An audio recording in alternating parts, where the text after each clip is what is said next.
Bonsoir tout le monde. Alors donc dans cette vidéo, je vais vous montrer comment installer XFCE sous NetBSD 10.1. Donc déjà, nous allons nous rendre sur le site officiel de NetBSD, donc qui est celui-ci, netbsd.org. Et en fait, bon, je vais pas faire un cours historique sur NetBSD, mais je ferai certainement une vidéo pour vous expliquer vraiment le système NetBSD en profondeur. Mais en fait, donc NetBSD est une distribution BSD qui, au même titre que FreeBSD, en fait, développe tout par le biais de son projet, donc le projet NetBSD. C'est-à-dire qu'en fait, ils développent euh, leur propre espace utilisateur, donc leur propre commande Unix et leur propre noyau. C'est pas comme sous GNU Linux où on a les outils GNU pour l'espace utilisateur et le noyau Linux à côté. En fait, tout est développé par la même entité et du coup ça permet davantage de cohérence en fait dans le système de base. Et il faut à noter que par rapport à FreeBSD, en fait, NetBSD inclut également dans son système de base la totalité du serveur Xorg avec ses applications par défaut telles que Xeyes, Xalarm, enfin toutes les applications de base de Xorg. Donc voilà, donc après vous verrez sur le site, hein, vous avez de la documentation, enfin je vous laisserai jeter un petit coup d'œil. Je vous montre quand même le nombre. Là, vous avez les architectures primaires qui sont les architectures de processeurs primaires qui sont prises en charge, et je vous laisse jeter un œil sur toutes les architectures qui sont prises en charge par NetBSD. En fait, c'est un système d'exploitation qui est axé sur la portabilité avant tout. Et d'ailleurs, comme vous pouvez le voir, il y a même le VAX qui est le premier ordinateur 32 bits à avoir supporté Unix. Donc les premières versions 32 bits d'Unix ont été portées sur cet ordinateur.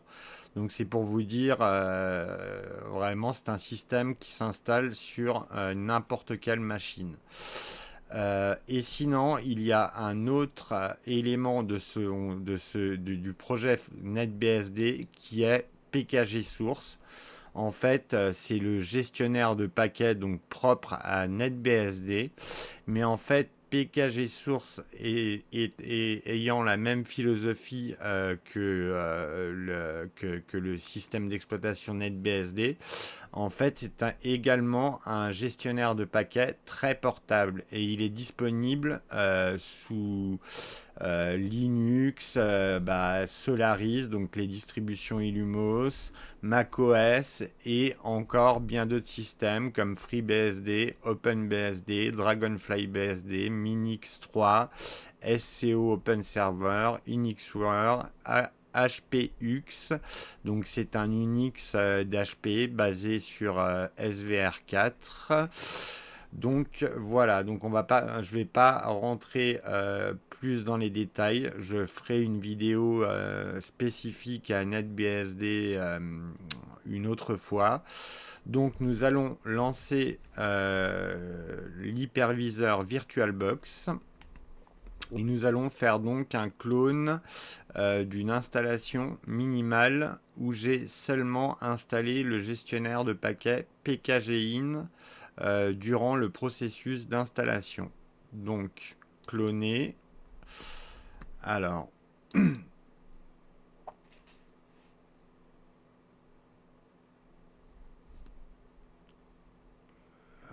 ouais, non, je vais supprimer ce clone et je vais mettre un clone un peu plus parlant. Donc, cloner. Hop, on va supprimer ça.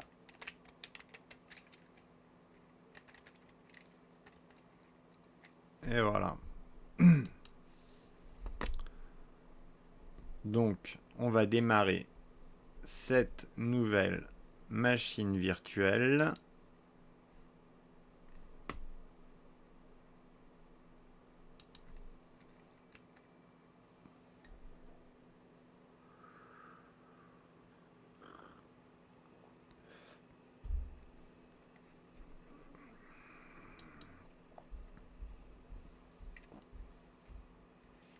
Alors, donc, on va se connecter avec... Ah là là, là, ça déconne.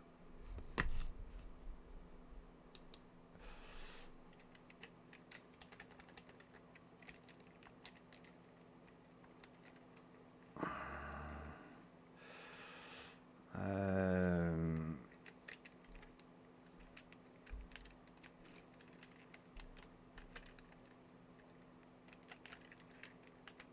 Ouais, ça... Là, il y a un problème. Alors, je vais mettre la vidéo en pause et je vais régler ça. Alors, j'ai a priori réglé ce léger problème, donc je vais me connecter à l'utilisateur courant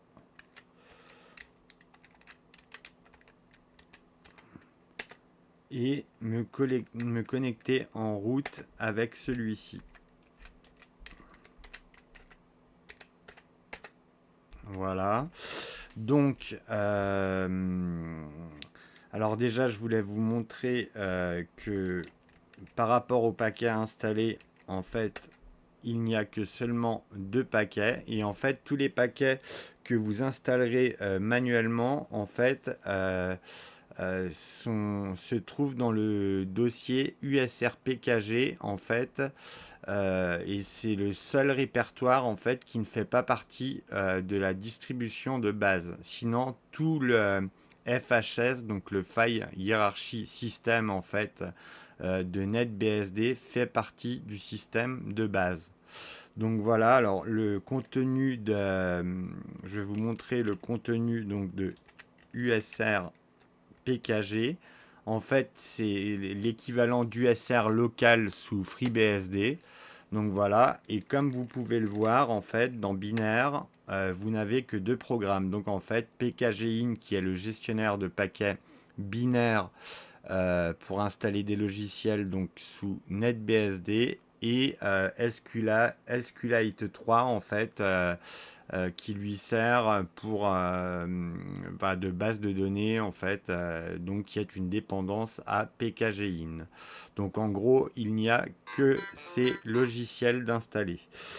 Donc, on va commencer par installer XFCE 4. Alors, donc pkgin.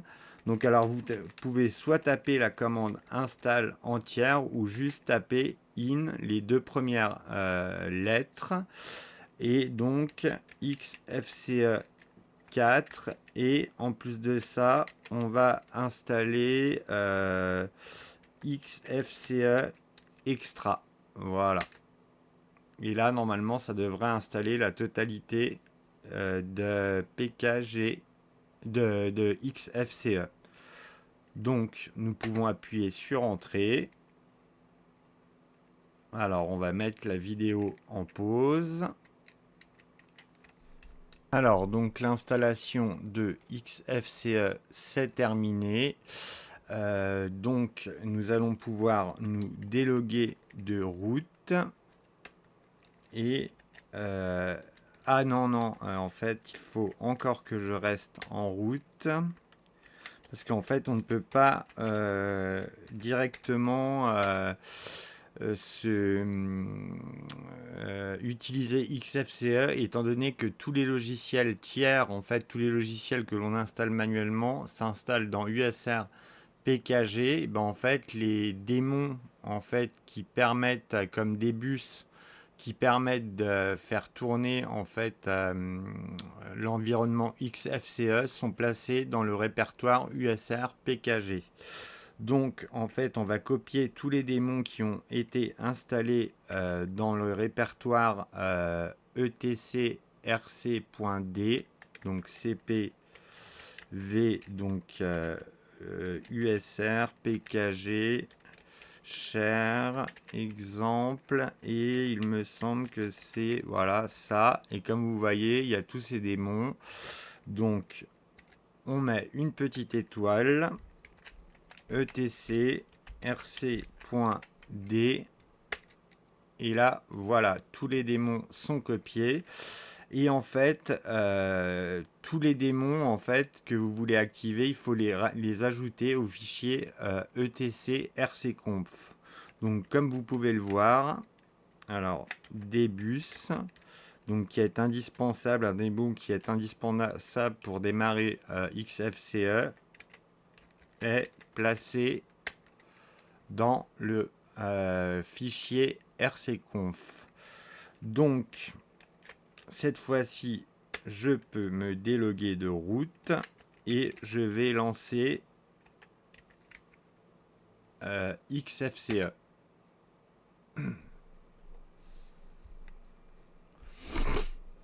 Alors comme vous pouvez le voir, la résolution n'est pas terrible, donc on va modifier ça déjà.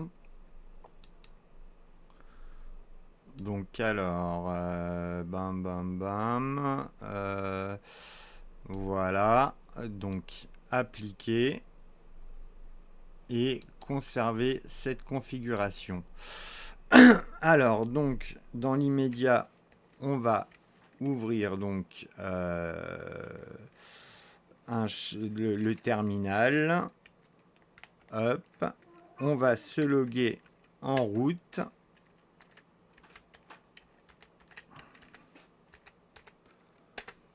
Et on va installer quelques applications indispensables et je vais vous expliquer à quoi elles servent. Alors, donc pkg in, donc installe, bam, je me suis trompé. Donc bash complétion, ça permet d'installer donc le shell bash plus la complétion. Donc on va installer également le shell tcsh et ZSH. Alors le shell tcsh, en fait, c'est un C shell amélioré, donc qui est le shell par défaut des BSD. Et en fait, il s'est inspiré d'un système d'exploitation qui s'appelait Tenex et qui date en gros du milieu des années 60. Donc voilà pour la petite info.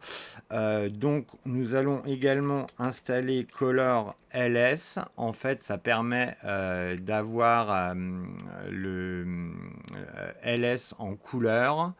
Nous allons installer l'éditeur de texte VIM, wget pour les téléchargements et l'utilitaire sudo. Donc voilà, on installe.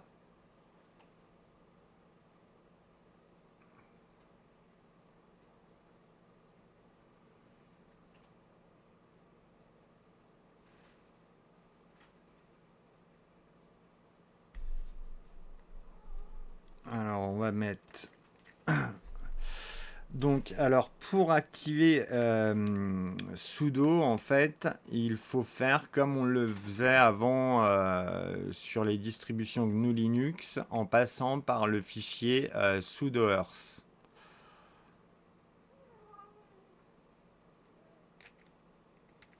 Donc, on fait une copie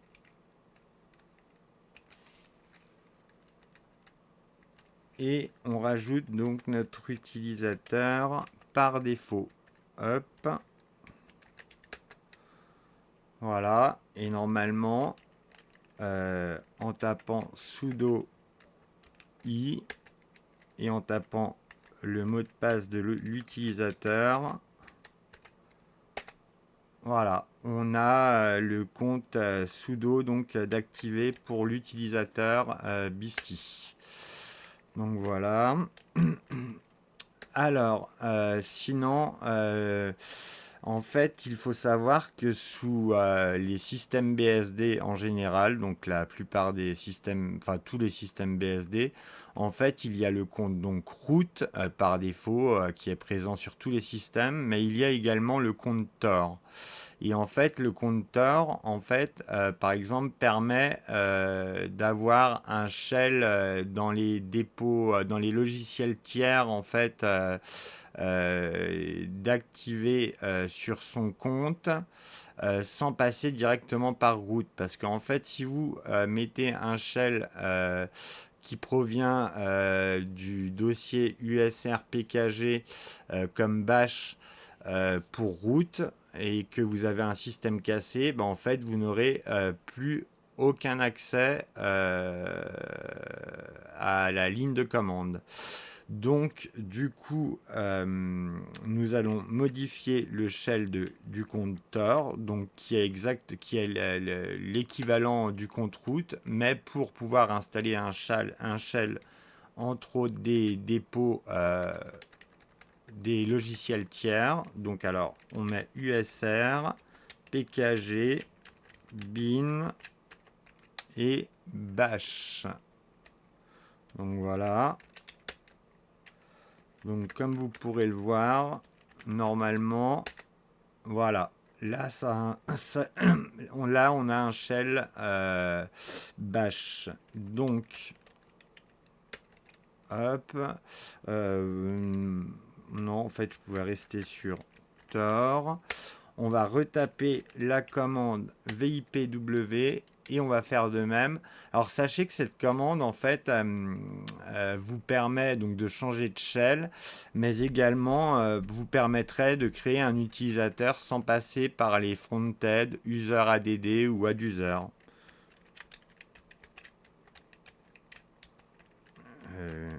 Bin et bash. Donc ça c'est pour l'utilisateur courant. Donc on va fermer le terminal.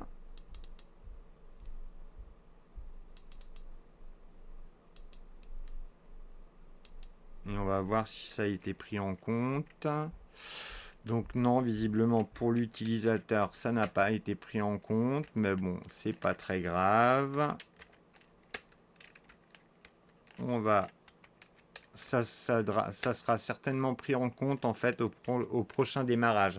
Étant donné que je l'ai mis dans VIPW, enfin dans le fichier password, c'est sûr qu'il est pris en compte. Mais ça doit nécessiter un redémarrage et bon, on va pas perdre du temps avec ça. Ah, j'ai dû me tromper de mot de passe.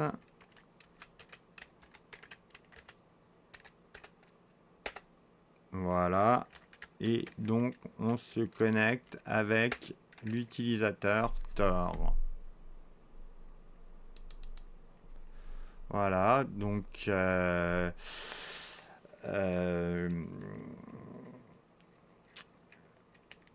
comme vous pouvez le voir, alors vous avez donc la zone de notification qui se trouve ici.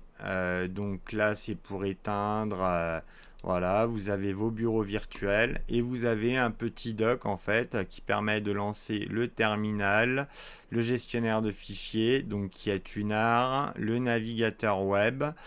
Et donc ça, c'est pour la liste des applications. Et vous pouvez par exemple taper une application directement et vous avez accès à cette application. Enfin, c'est comme un bureau XFCE sous Linux. Et ça, c'est pour ouvrir votre gestionnaire de fichiers. Voilà. Ah, d'ailleurs, par défaut, je vois que les dossiers musique ne sont pas musique et tout ne sont pas installés. Donc, je vais essayer quelque chose. Alors, on va mettre le shell ZSH. XDG. Il me semble que c'est ça. Non, non, je me suis trompé.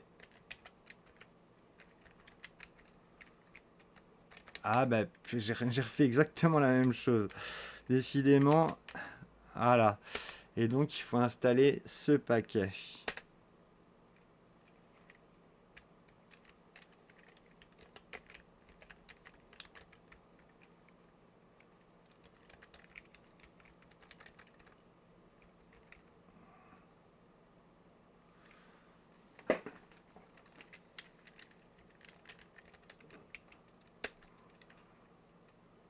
Mince. Ah, mais décidément.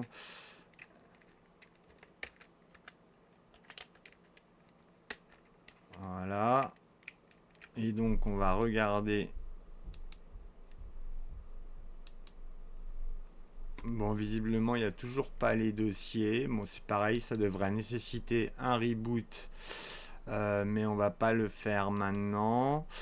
Euh, Donc déjà, je vais vous montrer alors les applications qui sont donc vous avez exécuté le programme qui vous permet d'exécuter le programme directement en le tapant via votre clavier.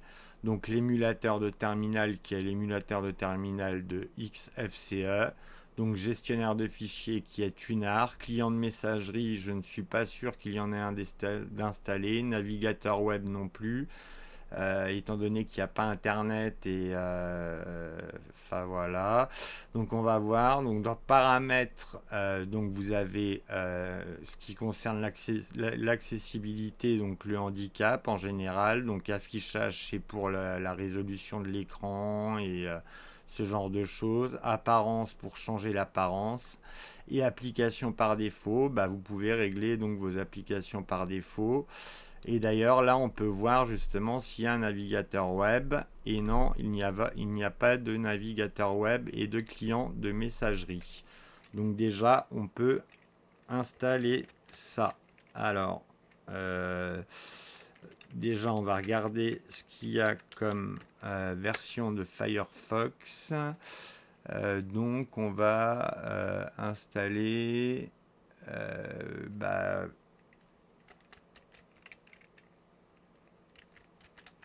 Firefox. Ah non, Packaging. Mais décidément, ça va pas aujourd'hui, hein.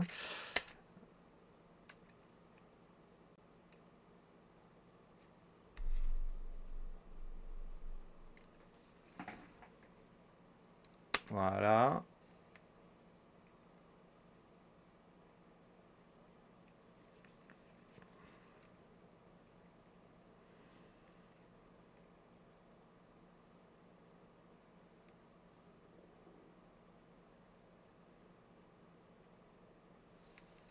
Donc ça met un peu de temps.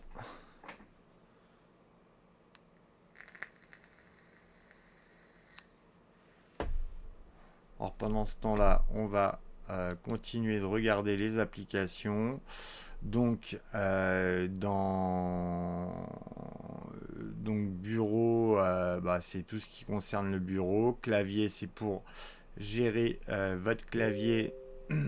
Donc pour gérer votre clavier par défaut. Euh, donc espace de travail, c'est pour les bureaux virtuels. Gestionnaire de fenêtres, c'est pour configurer donc le gestionnaire de fenêtres. Donc tout ce qui touche aux décorations de fenêtres, notifications, c'est pour avoir des notifications par exemple sur des mises à jour ou ce genre de trucs. Donc gestionnaire de presse-papier, paramètres du gestionnaire de presse-papier, c'est pour, je pense, gérer l'historique du presse-papier quand vous faites des copier-coller. Donc peaufinage des fenêtres, bah, c'est pour l'apparence, hein. Donc session et démarrage, c'est tous les programmes que vous voulez lancer au démarrage. Donc souris et pavé tactile, c'est pour régler la souris et le pavé tactile. Et donc Tunar préférences, c'est pour les préférences du gestionnaire de fichiers. Et après, l'éditeur de paramètres, c'est en gros des confs éditeurs. Et donc après, vous avez la gestion d'alimentation pour la mise en veille de l'écran, de l'alimentation, etc. Et donc, un économiseur d'écran. Et vous avez l'application gestionnaire de paramètres qui regroupe à peu près toutes les applications. Donc voilà. Alors, par contre, oui, Firefox, je vais installer un paquet supplémentaire. Voilà. Pour avoir la langue en français.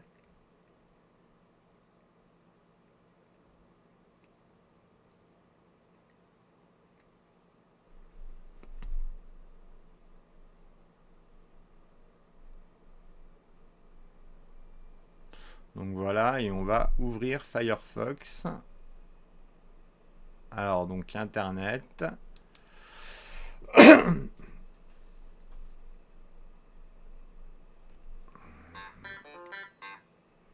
Et logiquement, il devrait être en français, ou si c'est pas le cas, on peut régler la langue. Donc si il est en français, donc il n'y a pas de problème. Donc normalement tout fonctionne sans problème.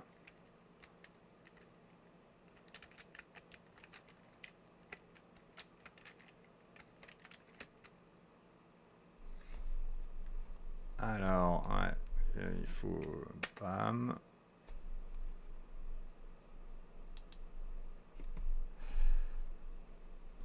Alors là, je sais pas pourquoi ça affiche cette fenêtre.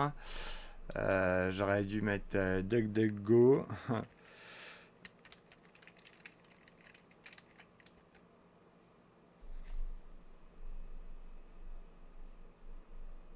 Ou enfin bon, la connexion fonctionne. Donc, d'ailleurs, on peut le voir en faisant un ping. Voilà. Donc, il n'y a pas de problème à ce niveau-là. J'ai l'impression que la VirtualBox déconne, étant donné que j'ai KVM d'installer à côté, c'est pas très très stable tout ça. Donc, on va continuer notre petit tour d'horizon. Euh, donc dans paramètres, on a fait le tour. Donc dans accessoires, donc vous avez le gestionnaire de fichiers, donc le gestionnaire de presse-papier, gestionnaire de tâches. Donc c'est pour voir les ressources processeurs, de la mémoire vive, de votre carte graphique, les processus qui sont actuellement en cours et pour les killer si besoin. Donc le liste des applications, on a déjà vu, c'est pour les lancer directement via le clavier et ça permet d'afficher toutes les applications installées. Donc Mousepad, c'est l'éditeur de texte propre à XFCE. Note pour la prise de notes, ça c'est pour renommer en masse donc les fichiers et également les supprimer en masse, donc archiveurs, le gestionnaire d'archives, et ça c'est pour les captures d'écran. Donc en ce qui concerne la bureautique, ben, on n'a rien, hein. On a seulement le dictionnaire donc, qui fonctionne en ligne. Donc on pourrait installer LibreOffice, hein. Donc on a la visionneuse d'images Ristrero donc, qui fonctionne avec le gestionnaire de fichiers Tunar.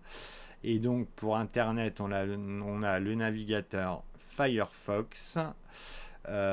Et donc après système, donc gestionnaire de tâches et terminal XFCE et le gestionnaire de fichiers. Donc on a l'essentiel. On va tout de même essayer de rebooter le système.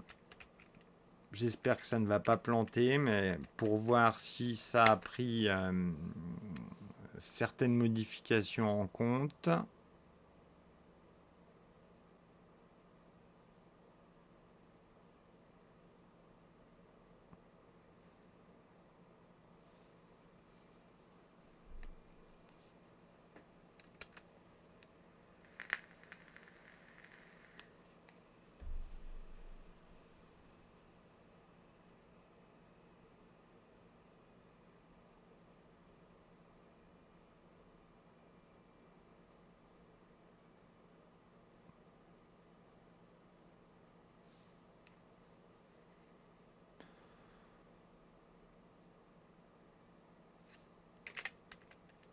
Alors, déjà, on n'a pas le bug du début. C'est plutôt une bonne nouvelle.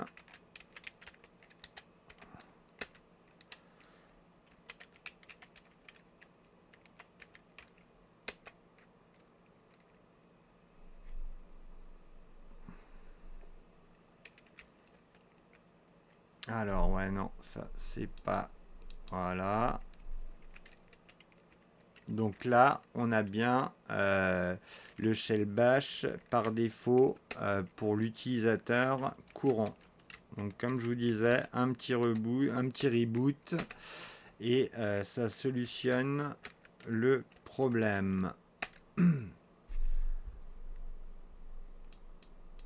Alors, on va agrandir cette fenêtre. Par contre, on pourrait installer hop, à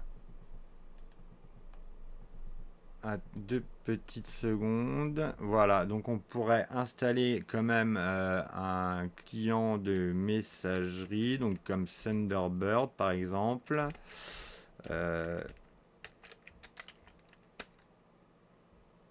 Voilà.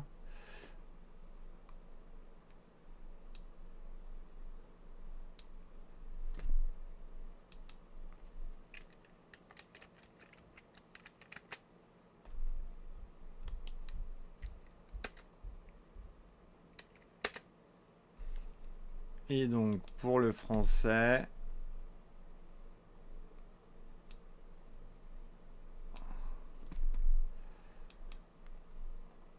pour l'avoir en français,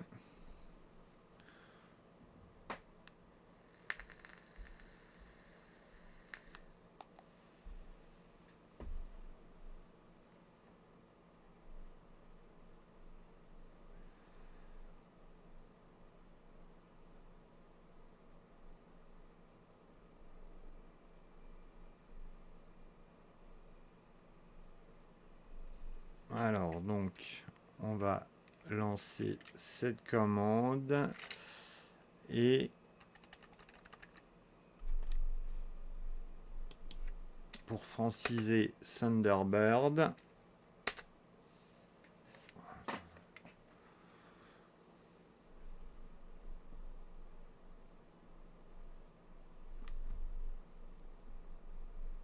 et là normalement il ne devrait pas y avoir de problème. Donc client de messagerie, donc je ne sais pas s'il a été réglé si par défaut. Et là, comme vous pouvez le voir, donc là c'est pas en français, donc il faut certainement aller dans Settings et régler la langue. Voilà, donc hop. Donc vous avez français qui est ici. Donc appliquer et redémarrer. Et là, voilà, vous avez Thunderbird en français. Donc pour finir cette vidéo, je vais vous montrer un peu comment s'organise en fait déjà je vais changer la couleur parce que là on n'y voit pas grand chose. La couleur du fond d'écran du terminal. Alors, couleur, en arrière-plan, on va mettre cette couleur. Voilà. Là, on n'y voit plus clair. Alors, comme vous pouvez le voir, vous avez donc à la racine un fichier altroot. En fait, c'était un fichier à l'époque et puis encore à l'heure actuelle, en fait, qui permettait, en fait, qui servait de répertoire pour crouter un autre système BSD. Donc, alors dans Bin, vous avez tous les utilitaires de base de NetBSD. Et dans SBIN, tous les utilitaires de base pour l'administration. Voilà. Donc après vous avez donc le fichier donc CD-ROM, c'est donc pour là où sera monté un CD-ROM. Donc dev, c'est tous les fichiers de périphérique. ETC, tous les fichiers de configuration. Donc home, c'est là où se trouve le répertoire de votre utilisateur par défaut. Kern, en fait, c'est pour monter un kernel, mais enfin, ça n'a pas vraiment d'intérêt. Donc, les librairies, c'est là où se trouvent les librairies de base. Et donc, dans LibData, vous trouverez entre autres des firmware. LibData, des firmware en fait pour NetBSD. Donc voilà, tout ça fait partie du système de base. La seule chose qui ne fait pas partie du système de base, je vous le répète, c'est USR PKG. Donc dans libexec, c'est les programmes de base. MNT, c'est pour les montages temporaires. Proc, c'est pour voir tous les processus et avoir des informations en même temps sur le système, par exemple sur le CPU. Proc, CPU info, et comme vous pouvez le voir, vous avez voilà des infos sur le CPU. Et donc là dans stand, en fait, vous avez tous les modules du noyau. Voilà, comme vous pouvez le voir, la liste est assez longue parce qu'en fait, sous NetBSD, c'est un noyau monolithique modulaire comme sous Linux et comme sous FreeBSD, alors que OpenBSD, lui, n'a qu'un noyau monolithique.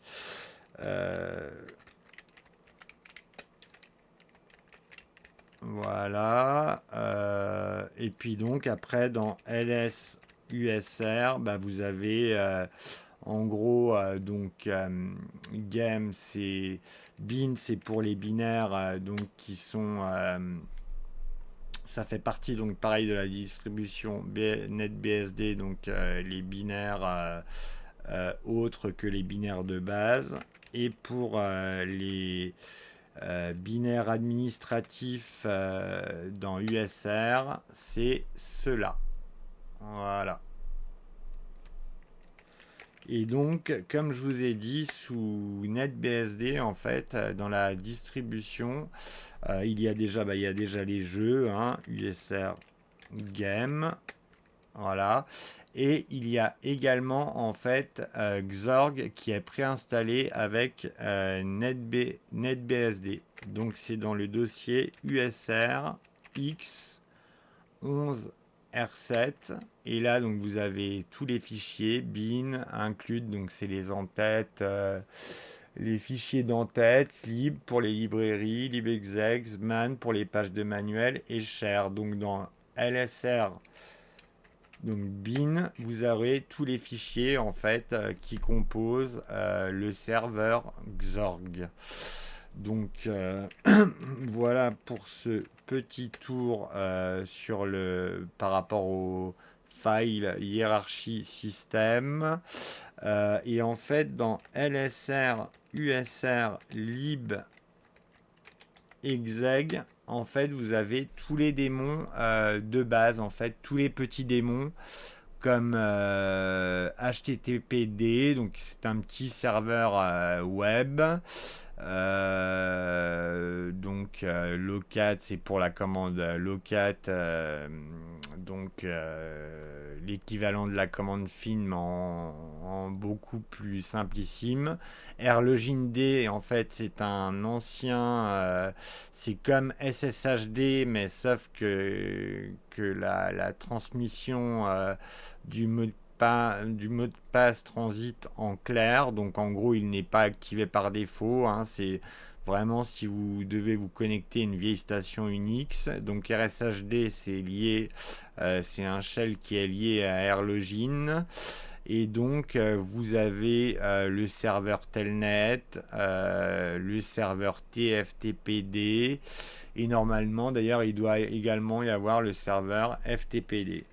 Donc voilà pour en ce qui concerne USR. Et après, en fait, dans USR, vous pourriez également avoir USR PKG Source.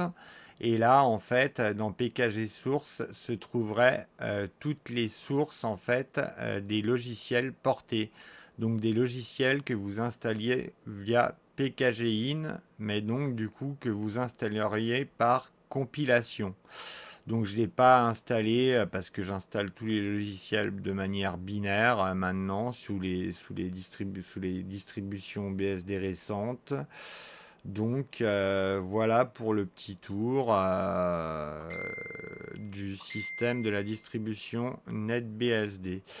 Donc je pense qu'on a fait le tour. Donc maintenant vous savez comment installer des logiciels. Donc on peut regarder à propos de XFCE. Bon, visiblement il n'y a pas la version d'indiquer, mais je pense qu'on peut peut-être la trouver dans XFCE 4.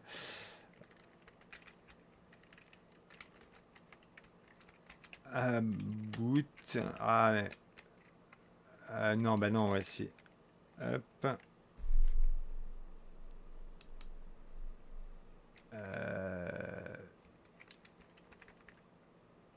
Qu'est-ce qu'on pourrait mettre avec le panel? Ouais, peut-être qu'il y a moyen d'avoir l'option version. Et ouais, du coup, c'est XFCE 4.20.4, donc 4.20. Donc voilà, bah, je pense qu'on a fait le tour. Donc on va éteindre le système. Donc pour ce faire, il faut rentrer la commande shutdown. Donc vous pouvez taper H no, mais en fait après vous devrez effectuer une extinction forcée. D'ailleurs, c'était la commande traditionnelle sous les BSD Unix de l'université de Berkeley. Mais là, il faut taper pno pour installer, pour éteindre directement le système. Donc voilà.